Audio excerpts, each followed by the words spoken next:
tawag dito, medyo wala na pong ulan dito po sa amin at nais ko pong sabihin sa inyo na maaliwalas, may araw kaming isang buong araw na may araw. Kaya hindi na po kami inuulan at Mm. tawag dito, maganda yung panahon namin dito, ma'am. Okay po. Ma'am, eto po, maki-update kami ma'am, ano, kung kamusta po, kasali po ba or meron po ba hanggang naging effect sa bayan po ng Basista po yung kamakailan hanggang sa ngayon pagre-release po ng tubig po ma'am ng San Roque Dam po? So far, ma'am, nung isang araw, pinuntahan namin isa-isa yung mga low-lying areas namin at tinignan ko yung water level nila. Lahat po sila ay bumaba. In fact, binalikan po namin sila ulit after the dam discharge. Sa katunayan po, closely monitored yung mga low-lying areas. Sa awa ng Diyos, wala pong epekto dito sa amin ang dam discharge. Ma'am. Okay po. So ibig sabihin din nito ma'am, ano, wala din po itong masyadong or wala din masyadong sa ngayon epekto sa mga ilog naman po diyan po sa Basista ma'am? Opo. Dito po sa amin, ewan ko po sa mga ibang bayan, parang nadagdagan yung mga water basin na tinatawag natin sa Kalasyaw, sa Dagupan. So far, dito naman po sa amin dahil hindi po kami talaga nababaha dito unless nagdi-discharge ang dam, tapos umulan ng mga 5 araw o 6 na gabi, things like that, 5 gabi. Pero kung nung kataasan ng tubig namin dito sa bayan namin ay doon nag-discharge ang dam, malamang tataas ang level ng tubig, maraming mababaha dito sa amin. Although, doon sa Typhoon Emong, yung nakaraang Typhoon Emong, kasi po dumaan ng mga habagat na several habagats, kaya medyo tumaas po ang tubig namin, kaya under the state of calamity kami dito dahil maraming pamilya ang apektado sa tubig. Wala kaming hangin, pero ang tubig dahil marami kaming deposit sa mga canals, pumasok sa mga kabahayan at medyo mataas nung Typhoon Emong. But after Typhoon Emong at saka hanggang ngayon, hindi pa siya completely subsided, pero sa mga schools, nag-open na po kami, nagkaroon na po ng misting, nagkaroon na po kami ng dito, misting operation para maihanda yung mga classrooms ng mga bata. So lahat ng schools, meron po kaming 18 dito, public at saka private, na hinanda namin pagkatapos linisin yung mga classrooms ng mga teachers. Kami naman ay nagmisting para mapatay yung mga lamok, itlog ng lamok na nandun sa mga classrooms. So, mayroon na po kaming pasok the whole day of Friday. Hopefully, ma'am, kung magpatuloy ang dam discharge, hindi na po kami maaapekto rito. Okay, ma'am. Malaking porsyento po ba, Ma'am Josephine, ano, yung naging effect nitong mga nagdaang bagyo dyan po sa bayan ng Basista para ayun po, magsailalim din po no, sa state of calamity, ma'am? Yes, ma'am. Malaking epekto kasi one of the guidelines in the declaration of state of calamity is dapat merong 15% of the population are affected. Dito sa amin, ang total number of families rise to uh, ano, more than 57%. Kaya nag-declare ang aming munisipyo, ang aming mayor at napag-usapan sa council, tinaas sa Sangguniang Bayan at inapruban ng Sangguniang Bayan na mag-declare kami ng state of calamity.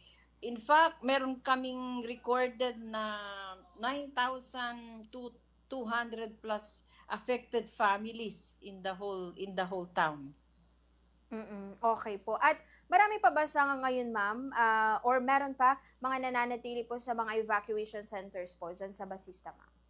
So far, ma'am, gusto kong i-report na wala na pong evacuees doon dito sa aming bayan.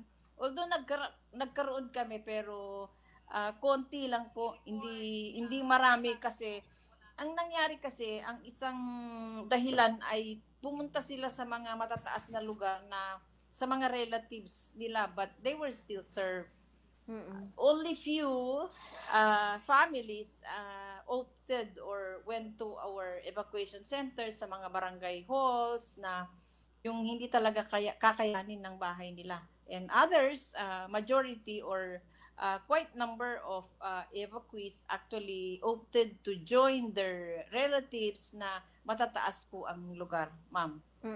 Okay po. At when it comes naman po, Ma'am Josephine, sa mga naging damages po sa agriculture and infrastructure, kamusta, ma'am? Malaki-laki po ba?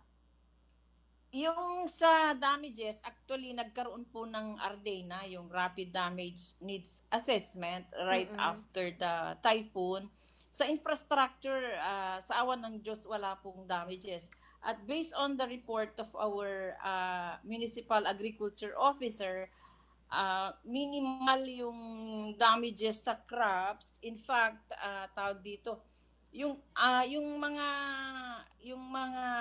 tinanim na nalagyan ng maraming tubig in the past days, na sila, nagre-recover na sila. Hopefully, makarecover yung mga crops, yung mga tinanim, yung mga palay, in the next few days. Pag hindi na siya uulan at hindi na magkakaroon ng maraming tubig, makaka-recover po yung mga, tanim namin dito. Okay. Ano po yung pinaka parang na-damage, ma'am, sa agri dyan? Mga palayan po ba and mga high value crops po? Ma'am, palay lang, palay. Hopefully pag umaraw siya ng another 2 days, makaka-recover na po yung namin. In fact, one of my close monitoring sa low-lying areas, nakita ko, nakausap ko yung mga farmers na they were getting ready to fertilize yung kanilang mga pananim. Maraming salamat naman dahil siguro sa ating dasal na hindi tayong masyado. Although, during Typhoon Emong, talagang yung mga low-lying areas din namin dito, parang hindi mo talaga makita. Mas mataas siya sa yung kalsada, mas mataas siya sa kalsada. Kaya we were worried. In fact, I was frightened na mabuti sa mga panahon na yun na hindi nag-discharge ng dam. Otherwise, mapupuno din kami talaga ng tubig. So eventually, God is good talaga dahil nung nag-subside na yung tubig, saka nag-release ang dam. So quite yung tubig namin dito according to our farmers ay just enough to para kailanganin ng aming mga palayan. Okay po.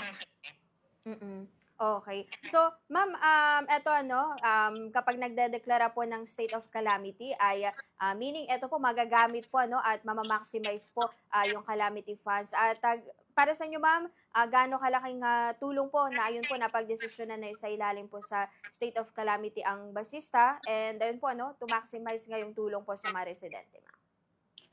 Actually, it was decided by the local chief executive na mabigyan kasi nga magagamit namin yung aming quick response fund. If you remember, merong yung 5%, yung disaster fund namin dito ay 5% of our ERA. And for example, meron kaming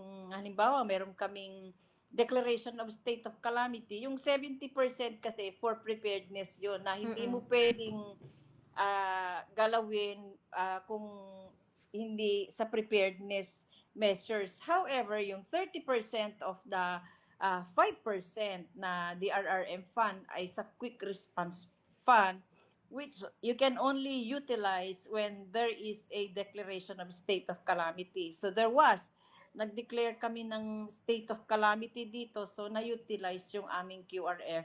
Pero hindi rin lahat kasi ang sabi nga ng council, sabi ng chairman, sabi ng mayor namin, nasa galagitnaan pa lang tayo, baka may mga dumating pa. So, konti lang yung binawas namin sa QRF namin. But we made the point that lahat po ng families, in fact, lahat ng families ay nabigyan ng food packs dito sa amin.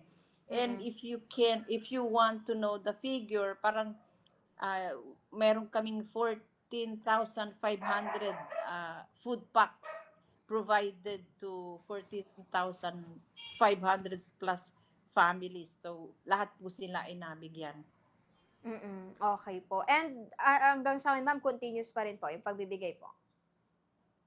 Ma'am, naibigay na po naming lahat. Pero may mga binibigay ang provincial at regional na naka-recorded sa MSWDO.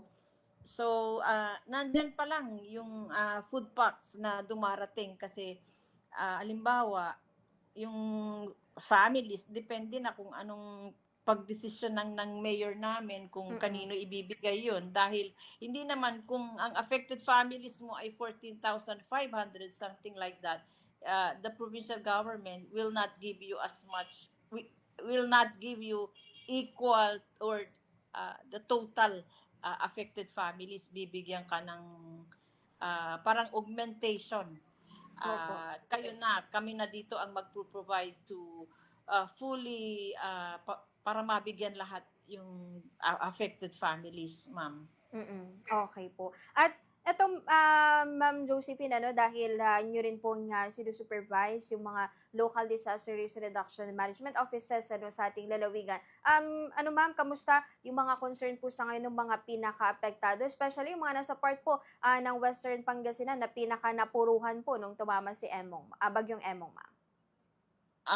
Totoo yan, ma'am. Actually, gustong-gusto ko silang puntahan during the typhoon, but considering yung daan, hindi naman possible yung mga areas. In fact, pumunta po ako kanina sa Western Pangasinan at nakita ko grabe yung devastation. In fact, hindi na ako nakababa, nakita ko ang Alaminos, nakita ko ang Bani, nakita ko ang Anda, nakita ko ang Agno. Hindi po ako nakatuloy sa mga iba. I was supposed to visit them, kumustahin sila, to congratulate them for surviving at saka job well done kasi dito talaga din sa amin nakalodge yung provision ng food packs na binibigay from agencies, provincial government, regional offices. At ang nakita ko sa Agno, grabe talaga ang lalaking kahoy na I could not give you pictures kasi nung dumaan ako nakita ko talaga yung mga bubong ng bahay na umangat, maraming puno na bumagsak. At ngayon lang po, sa panahong ito lang Typhoon Emong ang nakita ko na napakalupit ang nangyari, napakahirap ang nangyari sa Western Pangasinan.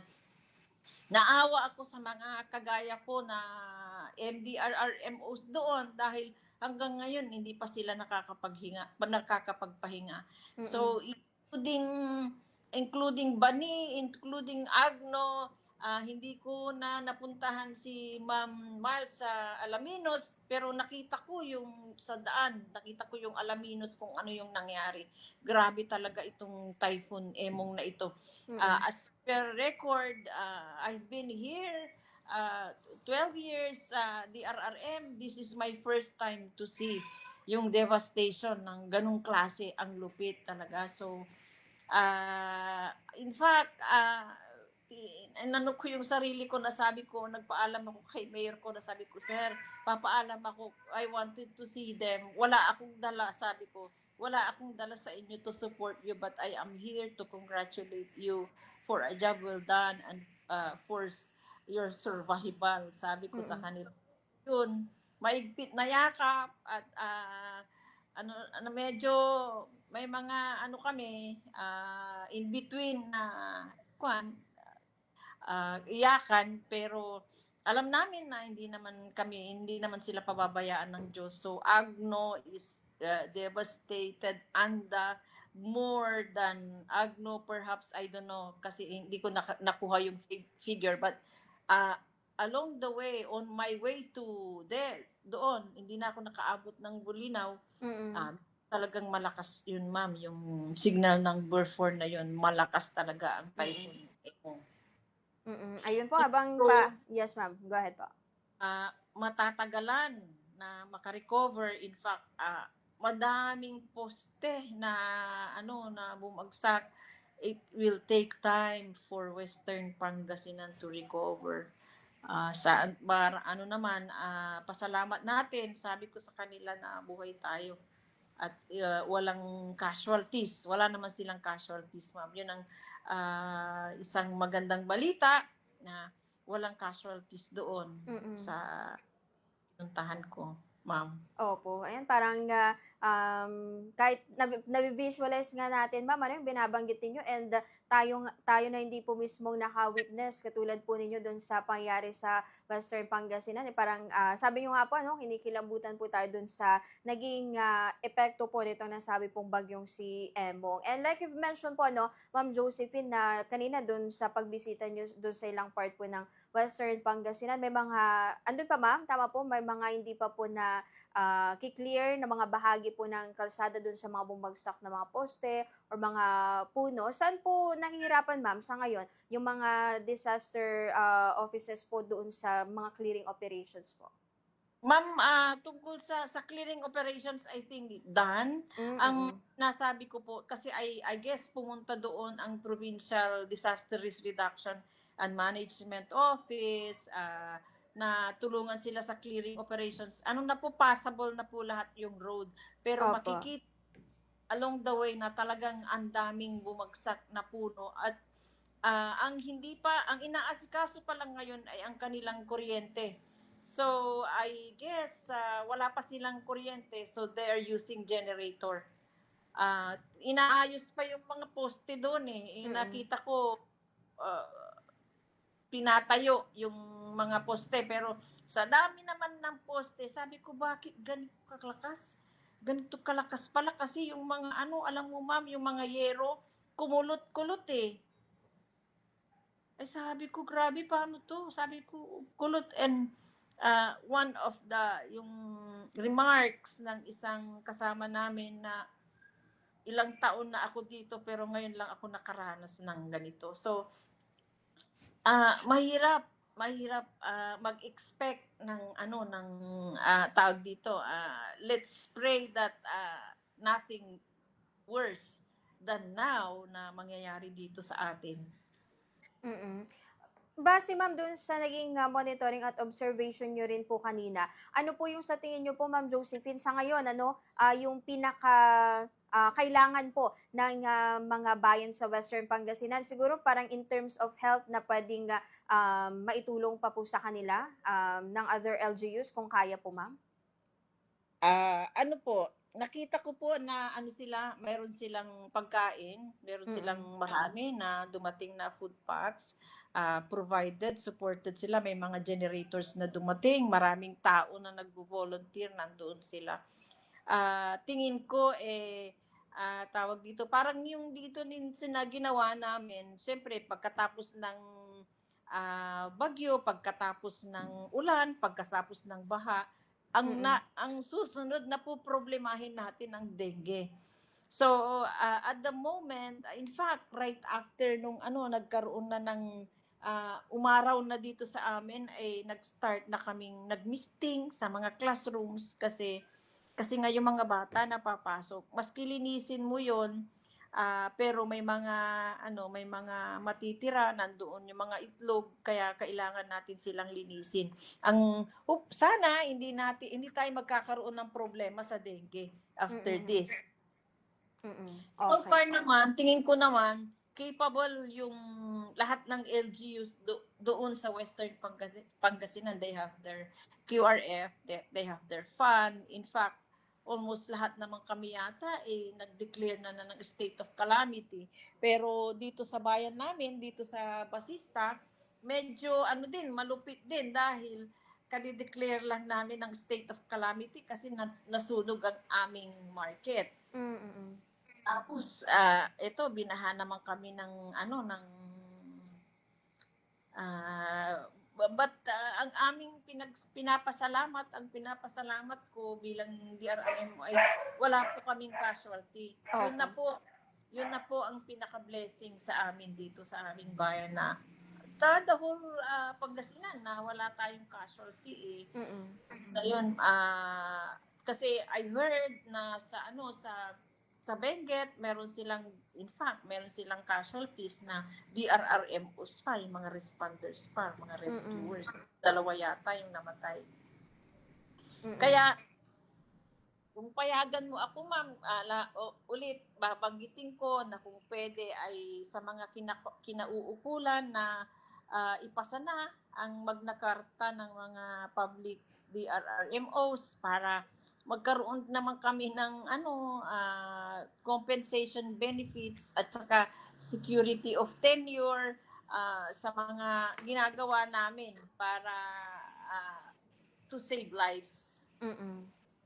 Okay po. Ayun nga, sana nga po ma'am, kasi like you've mentioned po, grabe po yung mga pinagdaanan na din po ng mga personnel ng lahat po ng DRM offices sa ating pong lalawigan nitong nagdaan pong bagyo. So siguro Ma'am Josephine, panghuli na lang po ma'am, baka may mga dagdag pa po kayong mga abiso o reminders mula po sa MDRMO ng Basista at ganoon na rin sa mga local disaster risk reduction and management office po sa ating lalawigan. Sa mga kasamahan sa lahat ng local chief executive, ginagawa naman nila lahat yung makakaya nila para pagsilbihan yung aming mga nasasakupan. Maraming salamat sa proactive response. Sa mga kasamahan ko din naman, gusto kong sabihin sa kanila kasi 3 weeks na to magmula nag-umpisa ang Typhoon Krising, maligalig na kami hanggang ngayon. Tapos may dam discharge, may mga nagsasabi sa akin na mga kasamahan ko na hindi pa kumpleto yung tulog. Siyempre pagkatapos ng bagyo, kailangan mo din namang magpahinga, kailangan nilang mag-release ng anxieties at tawag dito. Gusto ko sabihin sa kanila na magpahinga naman kayo dahil wala na tayong threat.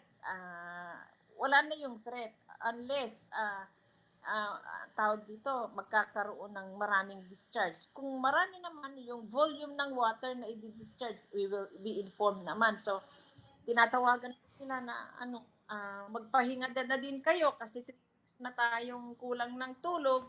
In fact, ngayon lang din ako nakatulog ng matiwasay dahil syempre nag-aalala ka. Nasaan na nasaan na yung tubig, asan na ilan ang kung nag-increase yung water level, nasaan na kaya, things like that. So, hindi ka rin makatulog. But I would like to tell them that you did a good job.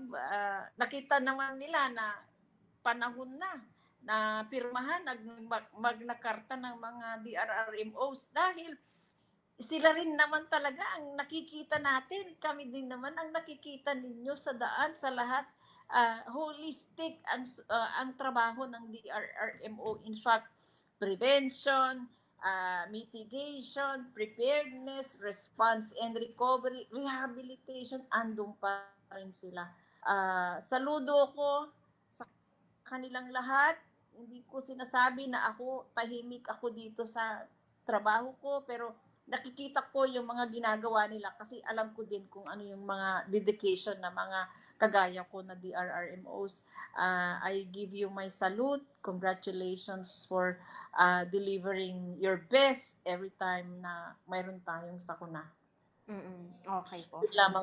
Yes po, ayun po. Maraming salamat po ulit, Mama Josephine, sa oras po ninyo at syempre sa makabuluhang talakayan po natin ulit ngayong gabi sa mga update po sa ating lalawigan. Maraming salamat po ulit, Ma'am, at mag-iingat po kayo.